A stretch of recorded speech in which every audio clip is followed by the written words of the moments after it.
Ayer estuve trabajando en la parte de atrás del jardín. Cuando nosotros compramos la casa, me acuerdo que un hermano dijo: wow, esa parte ahí atrás parece Jurassic Park. Y he estado he estado utilizando y empleando, invirtiendo mi tiempo en tratar de limpiar ese lugar ahí atrás. Mi esposa a veces siente que es una tarea inservible porque nunca va a terminar.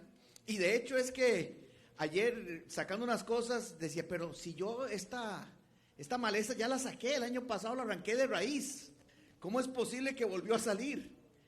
Y cuando uno se da cuenta, sale por aquí, sale por allá, por todo lado vuelve a aparecer. ¿Cómo?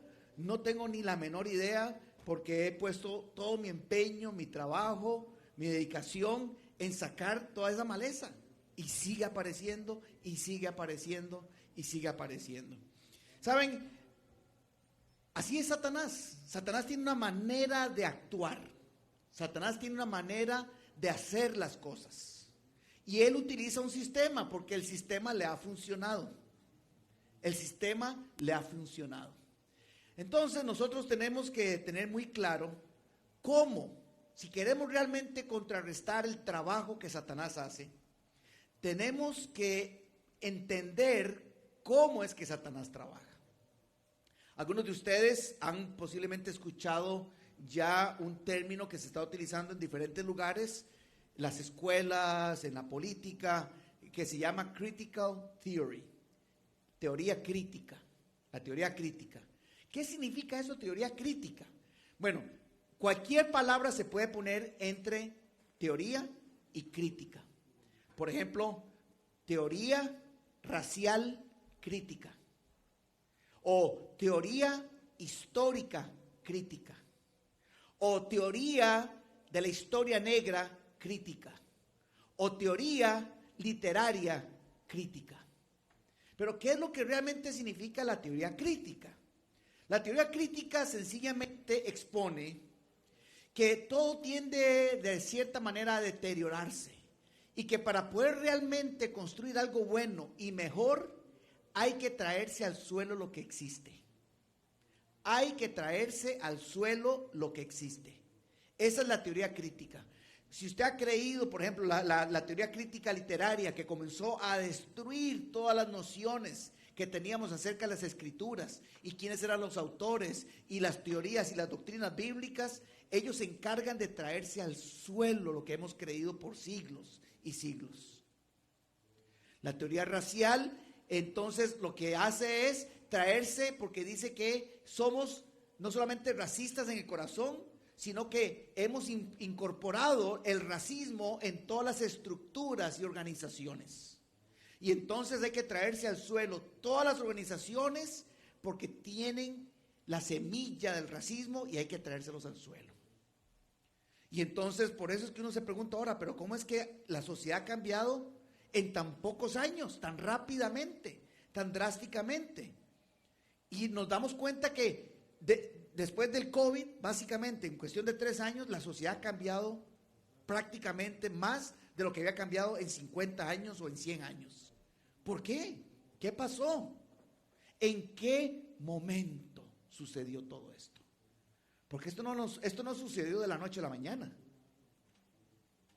Y hay una parábola que el Señor Jesucristo utilizó para que nosotros entendiésemos cómo es que Satanás opera. Lo que en latín se dice modus operandi.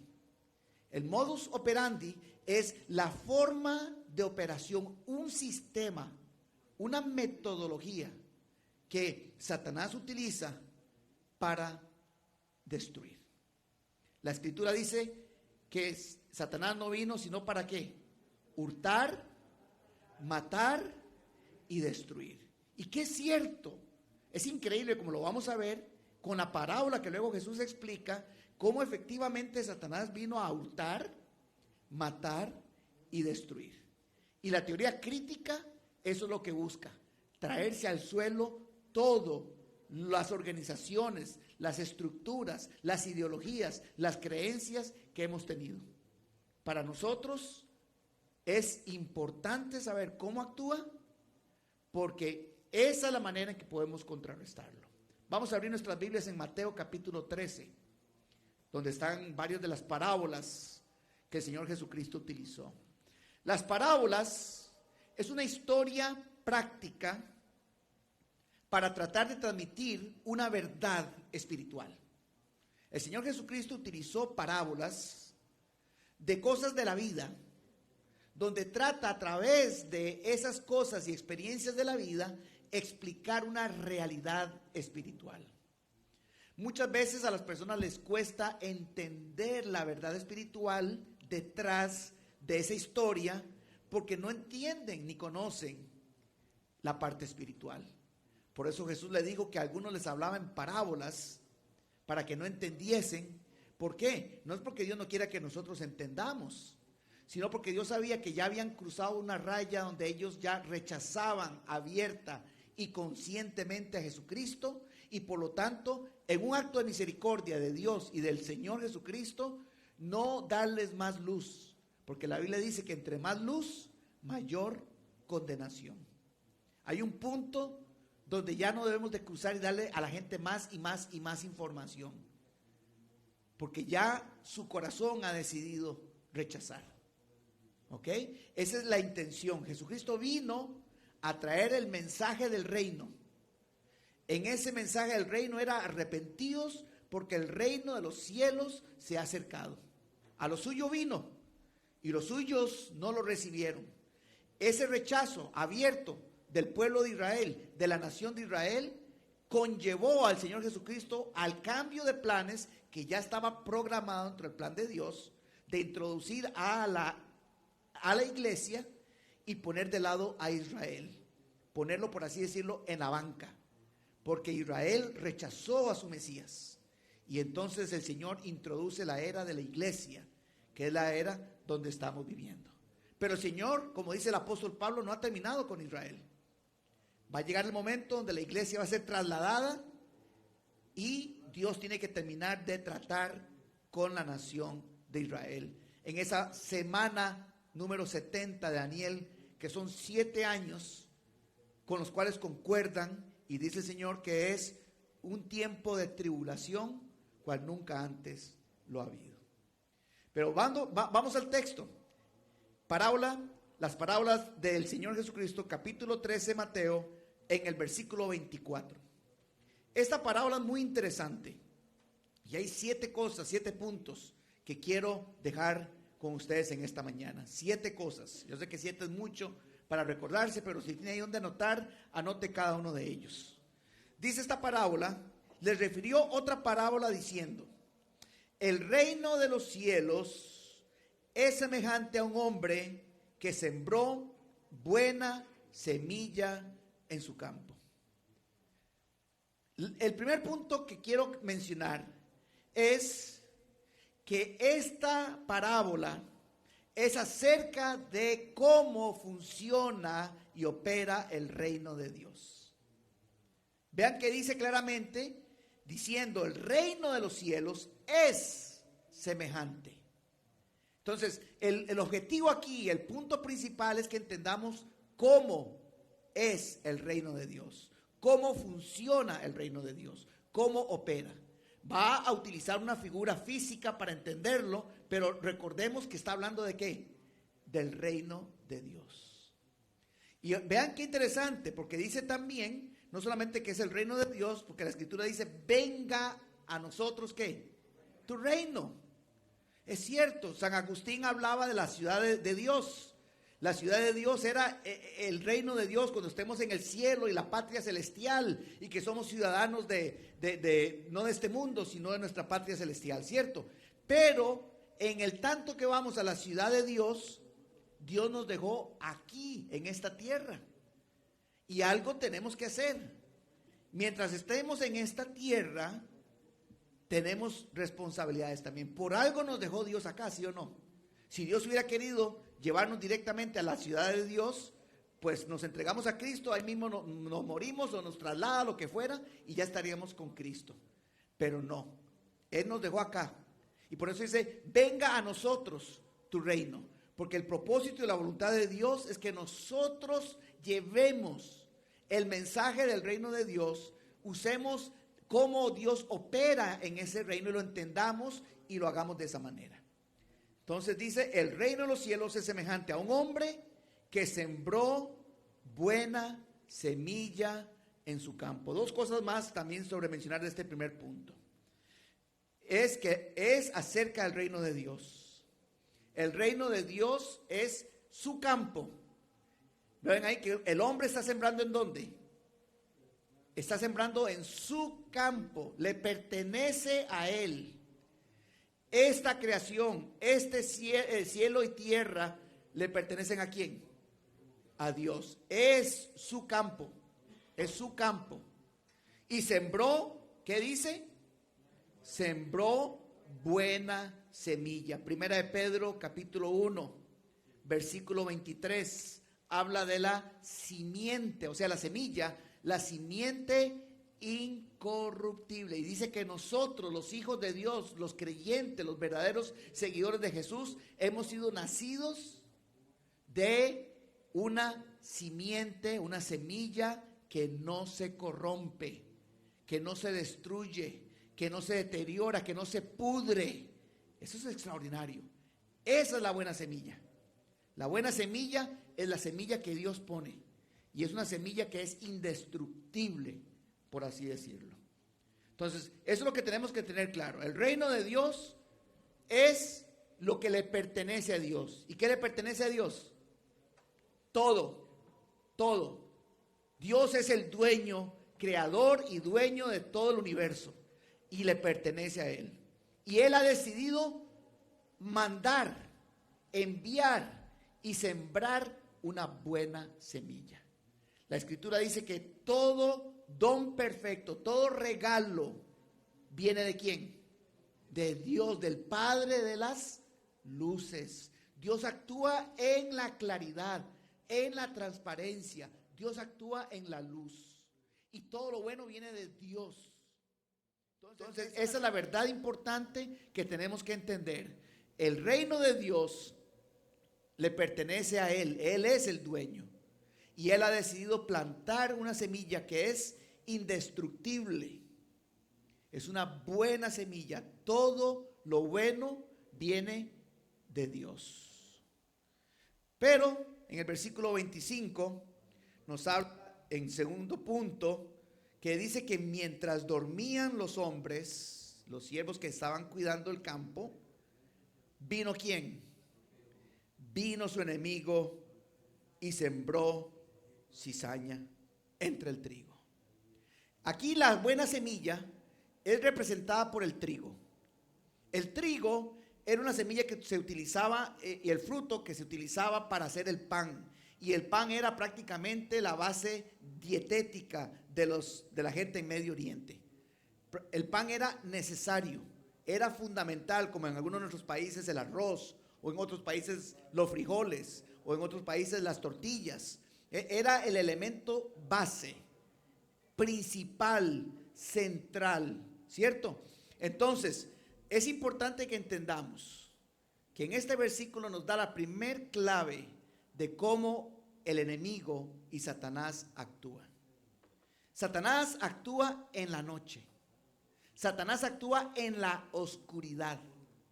Satanás actúa en los misterios, en los secretos.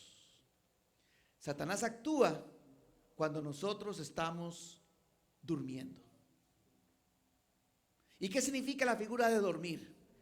La figura de dormir es una figura donde muchas veces espiritualmente se habla de cuando uno está medio descuidado espiritualmente.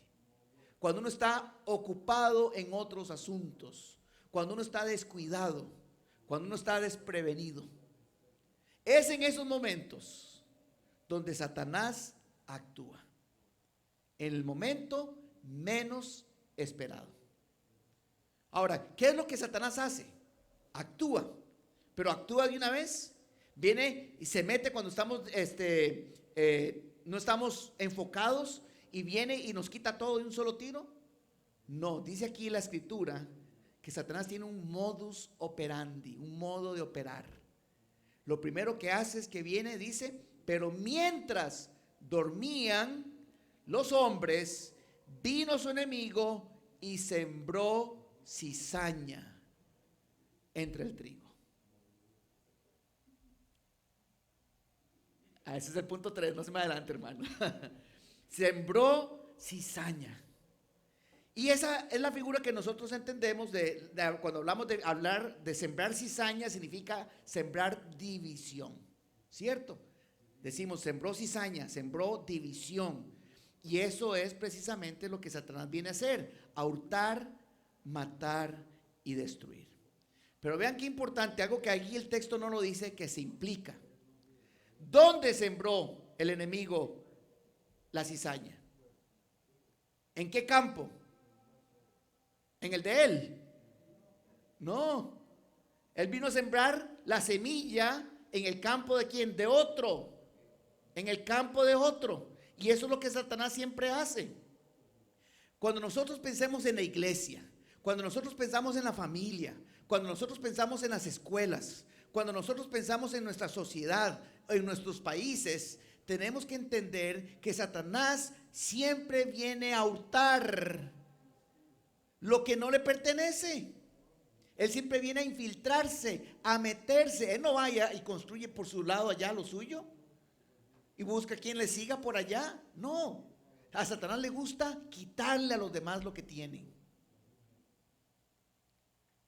Viene a invadir, viene a tomar lo que no le pertenece, viene a infiltrarse, a meterse en lo que Dios ha hecho.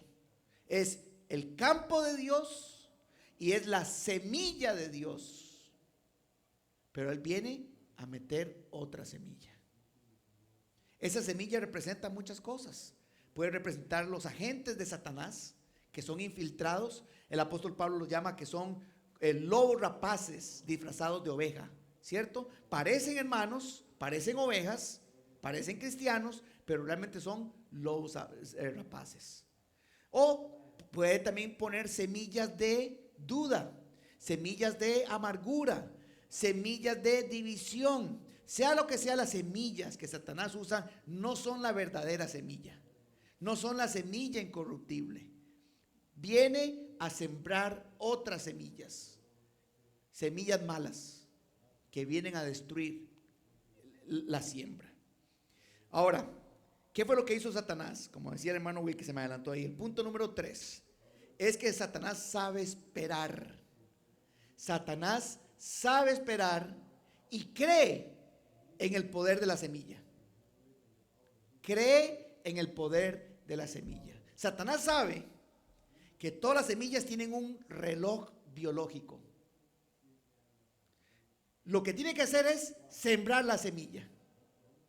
Y él sabe que esa semilla va a comenzar a ¿qué? A germinar. Y va a comenzar a crecer. Y va a comenzar a un punto donde luego llega hasta que va a dar fruto. ¿Lo ven? Entonces Satanás sabe que no se tiene que preocupar de estar ahí viendo y esperando a ver, va a crecer, no va a crecer, va a crecer, no va a crecer. No, Satanás pone la semilla y se fue. Se va. Se va, viene, hace el enredo y deja a todos los demás con el enredo ahí. Así es como actúa Satanás. Y uno sigue con el problema y con la discusión y peleándose, y Satanás muerto de risa. Ahí dejar ir por allá a otro lado, sembrar otra semillita por allá. Dice, el primer libro de la Biblia. El primer libro de la Biblia no es Génesis. Digo, está Génesis porque está puesto de primero, pero el primer libro de la Biblia, el más antiguo, es el libro de Job. ¿Ok? Job se escribió antes que Moisés escribiera el Génesis y todo el Pentateuco.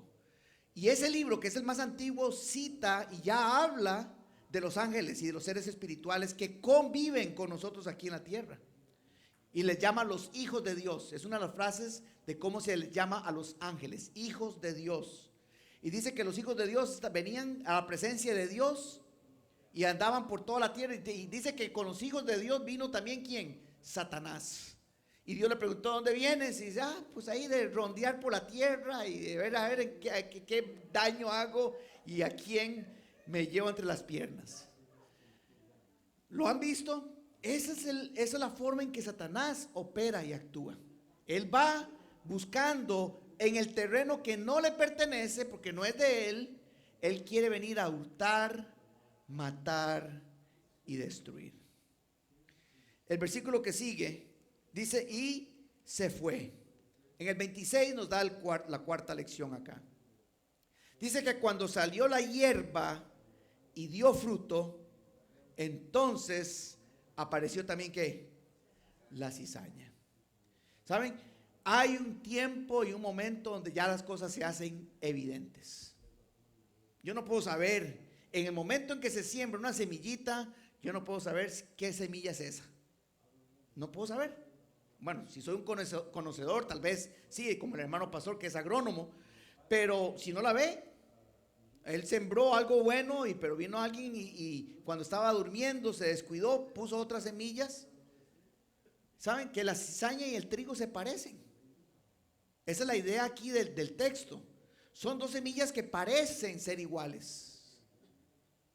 Y cuando están creciendo, pues uno no ve mucho la diferencia. Tendría que ser una persona muy experta para ver esa diferencia. Pero llega el momento de dar el fruto, y cuando ese fruto sale, ahí se da cuenta, un momento, pero ¿y esto? Esta no da nada de fruto bueno. Ahí es donde se da cuenta. Hay un tiempo, hay un momento donde las cosas salen a la luz. Pero, lamentablemente, hermanos, ya para ese tiempo es un poco tarde. Ya para ese tiempo es un poco tarde. Todo el tiempo que estuvo ahí sembrando, esperando, y ahora cuando llega y estamos esperando el fruto correcto, resulta que da el fruto equivocado. Ya están metidos dentro de la iglesia, ya se infiltraron esas ideas y esos conceptos dentro de la familia, ya se metieron en la cultura y en la sociedad, ya se infiltraron en las escuelas. ¿Qué hacemos ahora? Ya están ahí. Ya están. Vean el versículo 27. El versículo 27 nos da la quinta lección de esta parábola.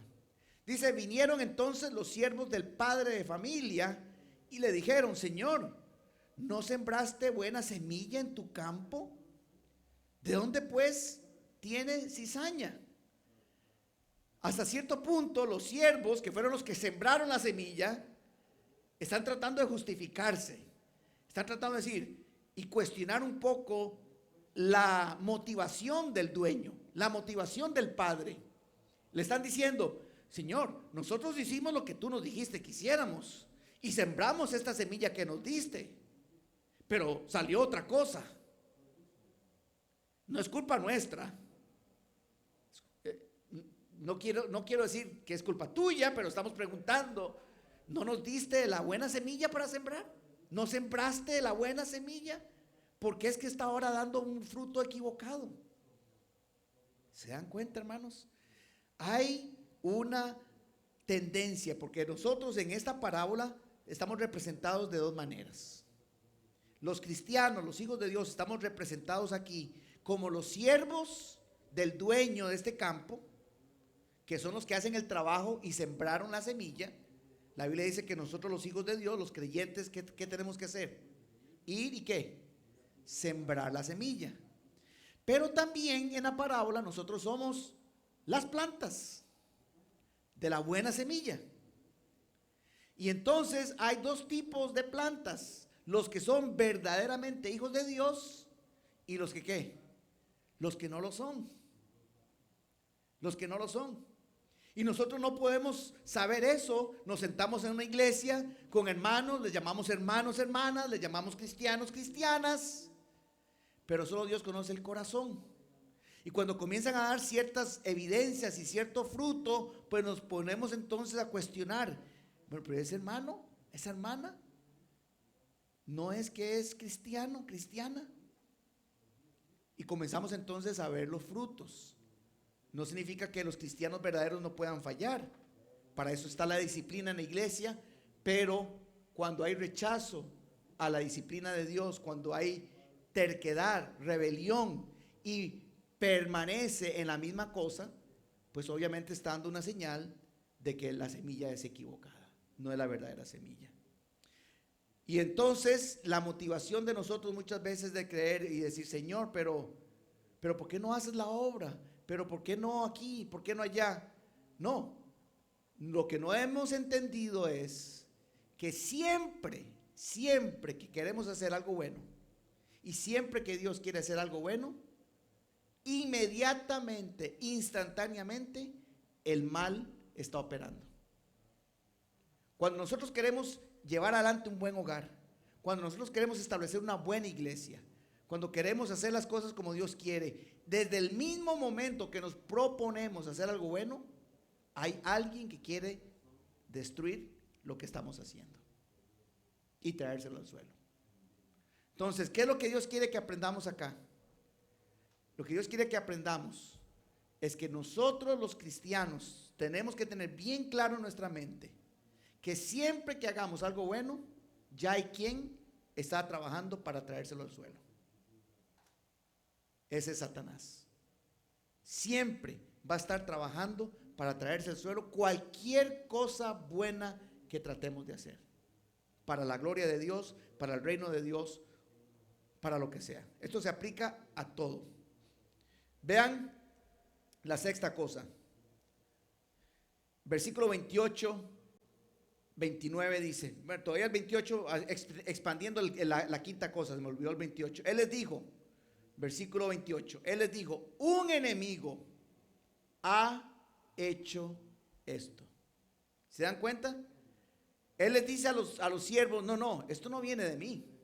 Esta semilla no fue que yo les di la semilla equivocada. No fue que yo les di la semilla equivocada. Esto viene de un enemigo. ¿Por qué? Porque todo lo bueno viene de ¿quién? De Dios. Lo malo no viene de Dios. Lo malo viene de Satanás. Esto es un enemigo que ha hecho esto. Y los siervos le dijeron, ¿quieres pues que vayamos y la arranquemos? Eso es parte de el sexto punto. ¿Qué hacemos con la semilla mala? ¿Qué hacemos con la mala hierba? Acuérdense, no estamos hablando aquí de la familia, no estamos hablando aquí de la iglesia, porque la familia y la iglesia nosotros no podemos arrancar a una mala hierba y tirarla, ¿cierto? No, en la iglesia hay un proceso para expulsar a personas que no son cristianas de la iglesia, hay un proceso. Dios está hablando aquí del reino de Dios, el mundo entero. Este momento, este tiempo, tenemos que vivir en un mundo donde está la buena semilla y la mala semilla, juntos. Y no es el momento para arrancar la mala semilla. Los creyentes tenemos que aprender a convivir, a vivir en medio de los no creyentes, hasta que el Señor regrese. Pero ¿cuál es la diferencia entre la buena semilla y la mala semilla? ¿Cuál es la diferencia entre el trigo y la cizaña? El fruto. El fruto. Los hijos de Dios van a dar fruto en medio de la cizaña. La cizaña crece, la cizaña se parece, pero cuando llega la hora de la hora, no tienen nada que ofrecer. No tienen nada que ofrecer. Pero los hijos de Dios, cuando llega el momento, son los que tienen fruto que ofrecer. Entonces le dice el dueño del terreno, que es Dios. Aquí el dueño del terreno representa a Dios, que actúa en la claridad, que actúa en la luz, y les dice, dejad crecer juntamente lo uno y lo otro hasta la siega. Y al tiempo de la siega, yo diré a los segadores, recoged primero la cizaña, atadla en manojos para quemarla, pero recoged el trigo en mi granero. La parte donde dice, dejad crecer juntamente lo uno con lo otro. ¿Saben? Ahí era la verdadera motivación del enemigo. La verdadera motivación del enemigo no era sembrar una semilla que no era trigo, que era cizaña. ¿Cuál era la verdadera motivación del enemigo? La verdadera motivación del enemigo era mover e impulsar a los siervos a arrancar la cizaña. Arrancar la cizaña. A Satanás no le importa la cizaña. Él no la sembró porque le importara la cizaña. Él la sembró porque al sembrar la cizaña iba a poner en peligro el trigo. ¿Lo ven? Él sembró la cizaña, no porque Satanás quiera sembrar cizaña, porque le importa la cizaña. Satanás siembra cizaña porque al sembrar la cizaña pone en peligro al trigo. Porque si lo arrancamos y arrancamos la cizaña, ¿qué se viene con la cizaña? El trigo. Y esa es la parte de que Jesús dijo, Satanás no ha venido sino para hurtar, matar y destruir. ¿Se dan cuenta? La forma de matar es arranquen la cizaña. A mí no me importa la cizaña. Háganlo por favor, dice Satanás, arranquen la cizaña. Pero cuando se arranca la cizaña, ¿qué se iba a venir? El trigo. Ese es el peligro, hermanos. ¿Se dan cuenta? Ese es el peligro. Por eso es que tenemos que entender, solo Dios sabe cuándo, pero el trigo tiene que dar fruto. El trigo fue sembrado para dar fruto, no para ser arrancado antes de tiempo. No para ser arrancado antes de tiempo. Y el último punto de la lección, quiero terminar con una nota positiva. Hemos visto cómo Satanás actúa, el modus operandi de Satanás. Satanás actúa en la oscuridad, actúa cuando estamos durmiendo, cuando no estamos alertas. Satanás actúa sembrando semillas porque él cree en el poder de las semillas. Él cree en el poder de las semillas porque es un imitador. Porque Satanás imita a Dios, quien también cree en el poder de la semilla, pero la semilla correcta, de la semilla incorruptible, la que produce vida eterna, vida nueva y da fruto de verdad. Pero Satanás también cree en el poder de las semillas y planta semillas. Nosotros tenemos que dedicarnos a plantar la buena semilla, a plantar la buena semilla, sabiendo que en el momento en que estamos plantando buena semilla, Satanás viene detrás de alguna manera y de alguna forma para plantar la semilla equivocada. Y que la semilla buena va a crecer con la semilla mala. Pero que solo el tiempo va a determinar quién es quién realmente cuando el fruto salga. Solo el tiempo. Y por eso hay que dejarlo hasta la cosecha. En la cosecha, vean lo que dice el Señor, versículo 30. Deja crecer juntamente lo uno y lo otro hasta la siega, o sea, la cosecha.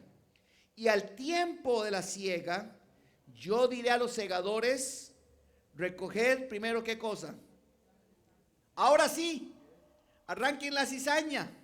¿Por qué? Porque aunque se venga el trigo, ya el trigo creció y salió y dio el fruto que se esperaba. Y de todas maneras hay que arrancarlo.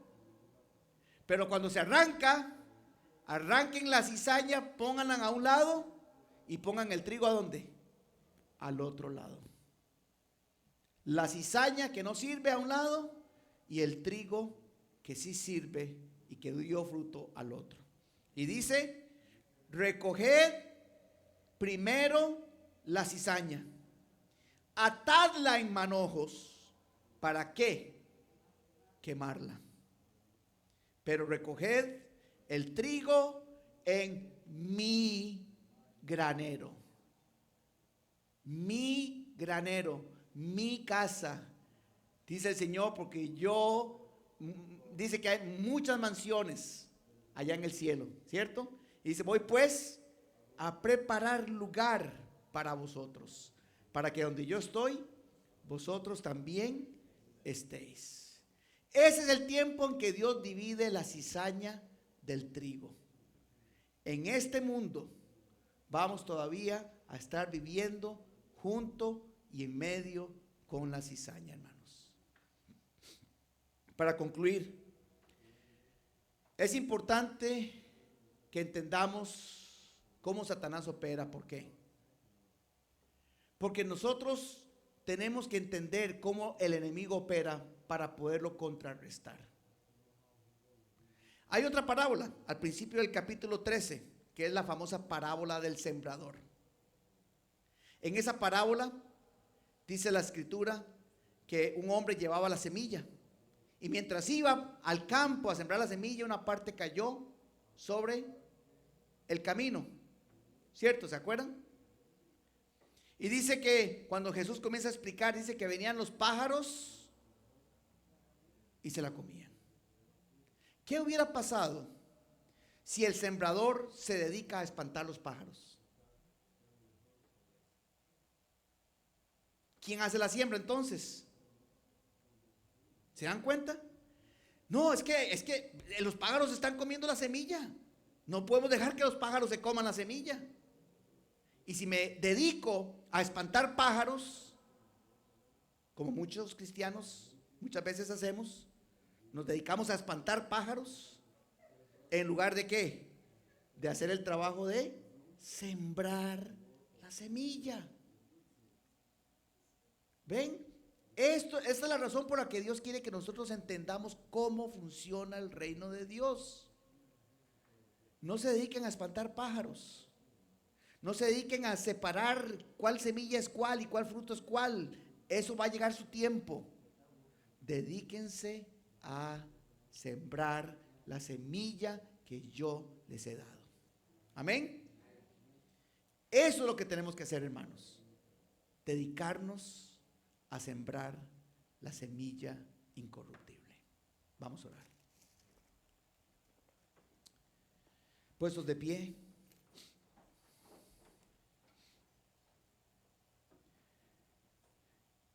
Padre, gracias por esta preciosa enseñanza de las Escrituras que tú nos dejaste en una forma de parábola para que nosotros podamos entender realmente qué es el reino de Dios. Porque el reino de Dios es semejante a. Y esta lección, Padre, nos lleva a una conclusión fundamental.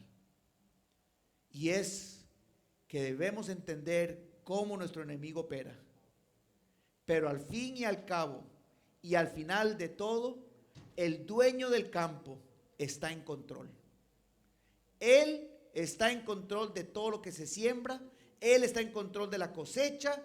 Y Él separa lo uno de lo otro. Y lleva a su granero lo que le pertenece y le perteneció desde el principio.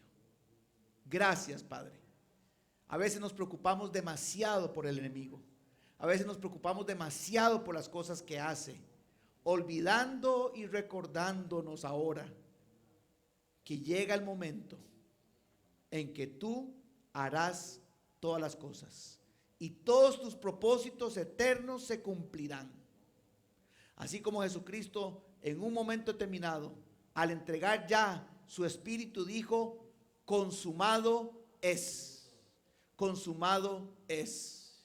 Y en el libro de Apocalipsis, nuevamente cuando el último ángel derrama las copas de ira, dice que se abrió una puerta en el trono de Dios y relámpagos y voces salieron y dijeron consumado es. El tiempo del fin ha llegado. Ya nosotros sabemos cuál va a ser el resultado final. Estamos del lado ganador. La pregunta es, ¿lo estamos verdaderamente? Por eso la Biblia dice: examinaos a vosotros mismos. Examinaos a vosotros mismos de que estáis en la fe. Padre, ayúdanos a examinarnos, a ver si realmente nuestra vida da los signos vitales